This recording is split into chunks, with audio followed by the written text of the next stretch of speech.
Chaitanya Dasi chants, that's her Krishna, and Gauramani chants, that's her Krishna, and I have my Krishna and you have your Krishna. So we're all producing our Krishna. And then I was very, very tired the other day when I was chanting, and I thought, oh, my Krishna, he's quite lazy right now. So it's a little meditation when you're chanting to think, what is my Krishna? Like my Krishna is sleepy right now, or my Krishna is quite bored right now, or my Krishna is hungry, or whatever. But it's all us, it's our consciousness. And so it's a funny way of thinking, and I'm just going to throw it out to you, not specifically to think of it in one way or another, but to reflect when you're chanting, like, what does my Krishna look like right now? Does he look bored? Does he look disinterested? Does he look tired? You know, like, what does he look like? You know, it's something you can contemplate when you chant. Maybe it'll come to your mind or not. And we have printed these cards, as you may or may not know, for your, we just ran out in America. I'm not sure how you can order them. Maybe just write Radhapriya and she'll help you. But we have all these cards for you to meditate on also. So we'll figure out how to get them to you. These are the 20 affirmations. So you can just have them, solve all your japa problems, right? You'll have the affirmations. A little advertising. I have to do a video on advertising these, but these are great Christmas presents just in time. Hare Krishna. Hare Krishna, dear devotees. Okay, time for Srimad Bhagavatam. And we're fortunate we have Gurudev here. Let's chant the invocation mantras. Om Namo Bhagavate Vasudevaya. Om Namo Bhagavate Vasudevaya. Om Namo Bhagavate Vasudevaya. Srimad Bhagavatam 4-11. Yeshame Shishatam Prapto Janme Duhito Agahit Panim Vipragya Mukata Shaivitya Shadhuvat. He has already accepted himself as my subordinate by marrying my daughter in the presence of fire and Brahmanas. He has married my daughter, who is equal to Gayatri, and has pretended to be just like an honest person. This is Daksa, right? Speaking. Grihitva mrega shavaksha animakatalochanaha pratyuthana vivadharhe vachapya kritanochitam. He has eyes like a monkey's, yet he has married my daughter, whose eyes are just like those of the deer cub. Nevertheless, he did not stand up to receive me, nor did he think it fit to welcome me with sweet words. Hare Krishna. Text 13. Lupta kriyaya shuchaye manina bina setave anichamapyadam bhalam Shudraye Voshyitim Girim. I had no desire to give my daughter to this person who has broken all rules of civility. Because of not observing the required rules and regulations, he is impure. But I was obliged to hand over my daughter to him, just as one teaches the messages and the Vedas to a Shudra. Whoa. Text 14 and 15. Pureta Vasheshu Ghoreshu Pratyabhuta Ganarbhitaha Atatyun Mattavam Nagno Vyukta Kesho Hasan Rudran Chitta Bhashma Kritasnana Vetasham Rashti Bhushana Shiva Padesho Yashiva Natomata Janapriya Pati Pramata Nathanam Tamamatra Makatmanam. I know some words in Sanskrit. This is not sounding good. He lives in filthy places like crematoriums, and his companions are the ghosts and demons, naked like a madman, sometimes laughing and sometimes crying. He smears crematorium ashes all over his body. He does not bathe regularly, and he ornaments his body with a garland of skulls and bones. Therefore, only in name is he Shiva or auspicious. Actually, he is the most mad and inauspicious creature. Thus, he is very dear to crazy beings in the gross mode of ignorance, and he is their leader. Whoa. Text 16. Tasma umhadanataya nashtashochaya dhoride datavata maya shadvi chotide parameshtina. On the request of Lord Brahma, I handed over my chaste daughter to him, although he is devoid of all cleanliness and his heart is filled with nasty things. Text 17.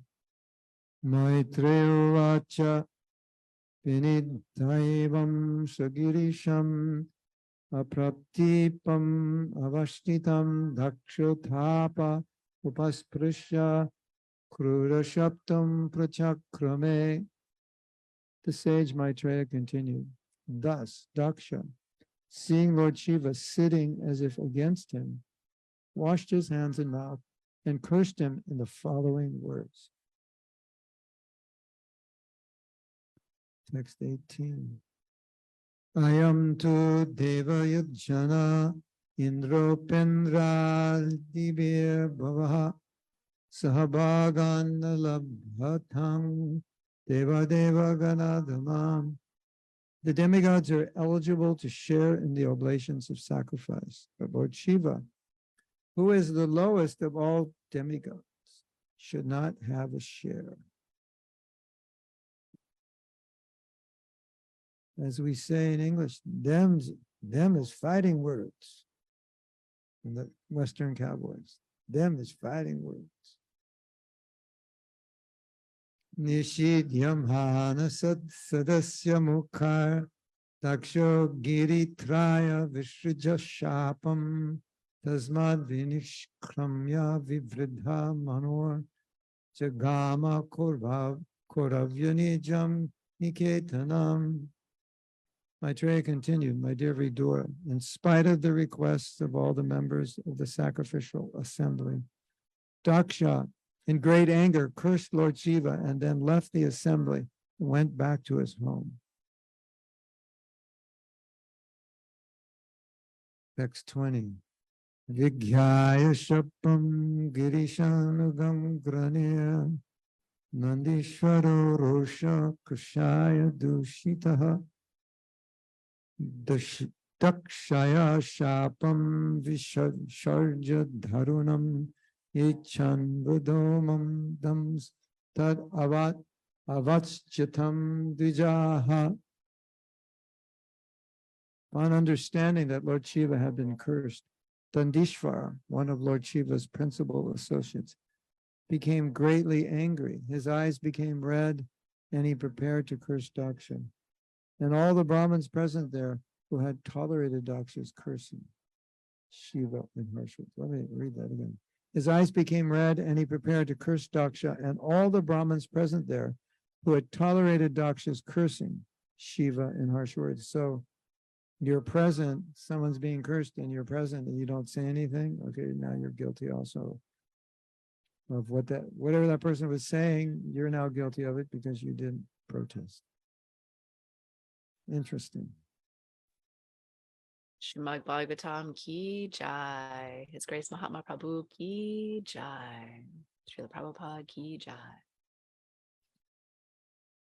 Okay. I have to say something. This answered a question, or was a partial answer to a question that Chaitanya Dasi was asking if offenses are being made, what do you do? And I said, you have to do something if you see it, because you're, in a sense, liable if you don't do anything. And then in the other class the other day, I said, it's nice to think that when I go back to Godhead, I'm going to meet Prabhupada and he's going to ask me a question. Why didn't you say anything about this? And what are you going to say if you didn't say anything? He said, you should have said something. So it's nice to think maybe Prabhupada would ask me that question. Maybe he wouldn't in every case, but maybe he would in some cases. And so it's nice to just run that thought in your mind. Well, I'm seeing this and I'm not doing anything, but Prabhupada asked me why I'm not. Any comments, questions, thoughts?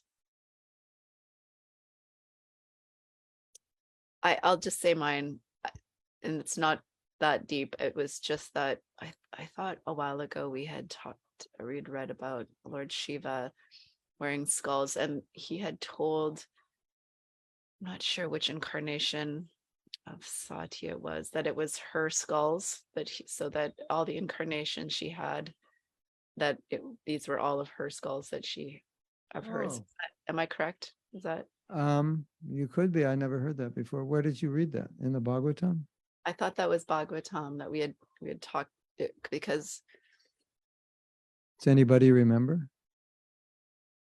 Maybe that was a movie you saw. A comic book? No, I don't even read those.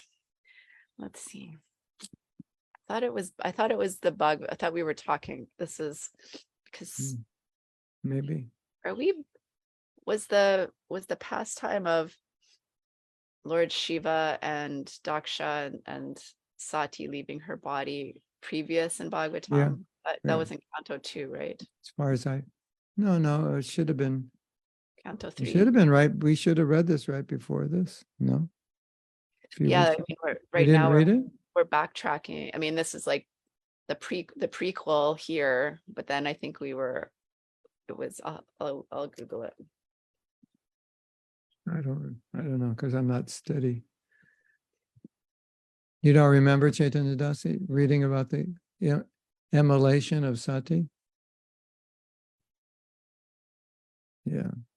I thought I read it. Maybe not.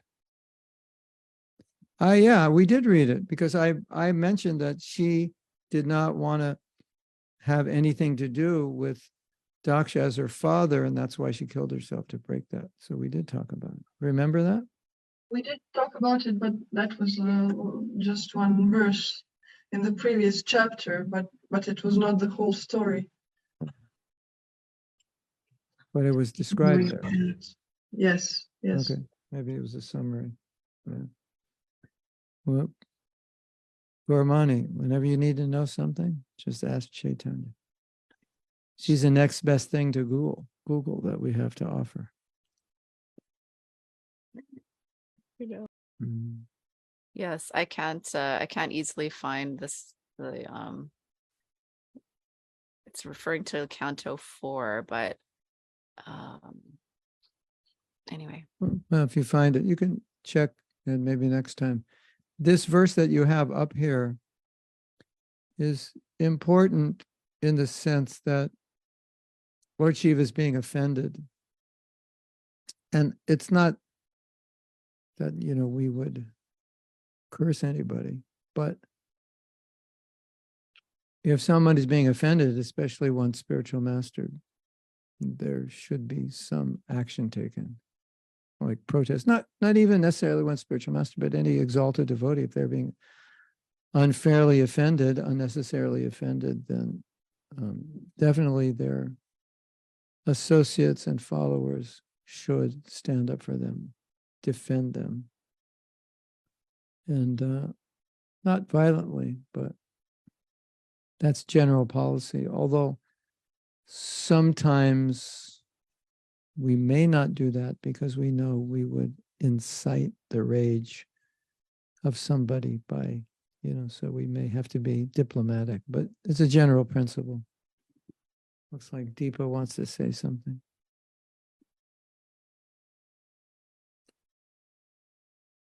Oh, Let's let her unmute. unmute. Sorry, there we go. Yeah.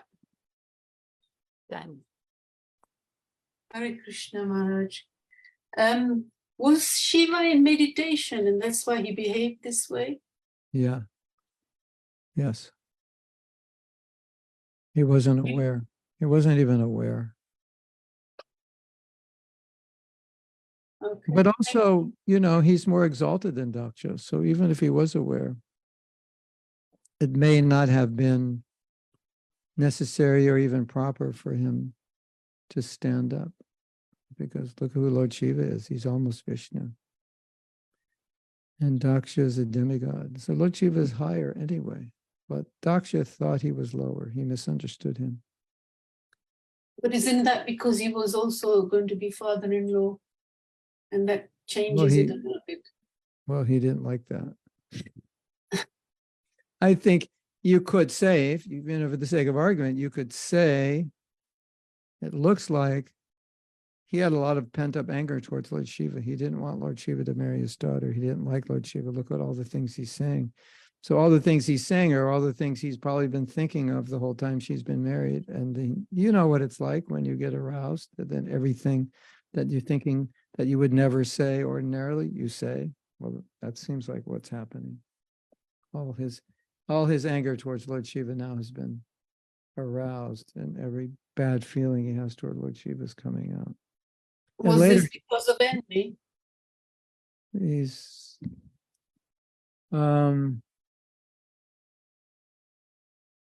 it could be. It could be, it seems that's part of it, you know. It's also the pride, you know, he feels that Lord Shiva should honor him. You know, you can imagine, you know, if you went somewhere and someone didn't stand up and you got upset, that means you're pretty proud.